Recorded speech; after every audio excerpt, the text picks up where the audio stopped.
याबद्दल शेवटी आमदार म्हणून, मंत्री म्हणून किंवा लोकप्रतिनिधी म्हणून ज्या ज्या काही गोष्टी असतात त्या त्यांच्या कानावर आल्यानंतर असं कोणी केलं का की याच्यामध्ये ते प्रकरण दाबायचा प्रयत्न केला, घटना घडल्यानंतर ते काय ते तुमचं गुन्हा दाखल करण्याच्या करता जी कारवाई पोलिसांनी करायला पाहिजे ती करून दिली नाही वगैरे असं काही झालेलं नाही।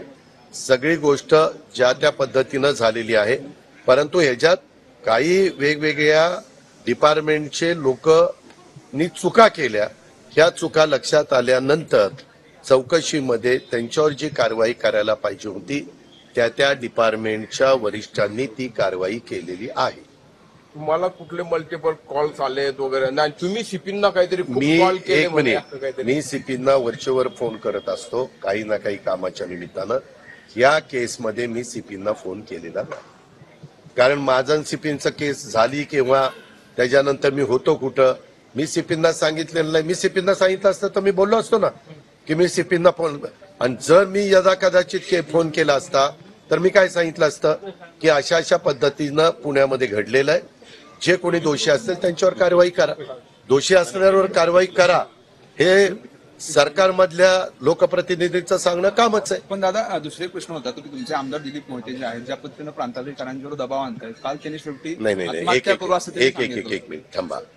ती जर पूर्ण हिस्ट्री तुम्ही बघितली तर त्याच्यामध्ये स्वतः कलेक्टरांनी पण सांगितलं काय झालं ते।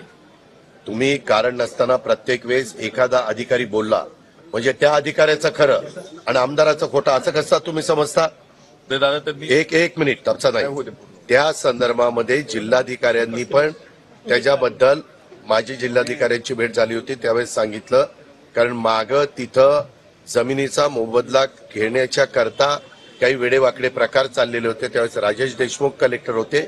मी राजेश देशमुखांना एवढंच सांगितलं, जर कुठला आपला रेव्हेन्यूचा अधिकारी चुकीचं करत असेल तर त्याच्या ती जबाबदारी काढून घ्या त्याच्याकडची आणि दुसऱ्यावर द्या। हे तर मी नेहमी, आज बाळांनो पत्रकार मित्रांनो, मी आज 30-32 वर्ष काम करतोय। यामध्ये जर कुठल्या अनेक बाबतीमध्ये मला प्रशासनाकडनं काही तक्रार आली वरिष्ठांच्याकडनं की हा कुठंतरी चुकीचं वागतो, तर त्यावेळेस मी अधिकाऱ्यांना सांगतो, वरिष्ठांना, की तुमच्या कायद्याच्या नियमाच्या चौकटीमध्ये बसून जी काही कारवाई तुम्हाला करता येईल ती करा, कुणाला कारण नसताना त्रास होईल असं वागू नका, हे तर सांगायचं कामच आहे।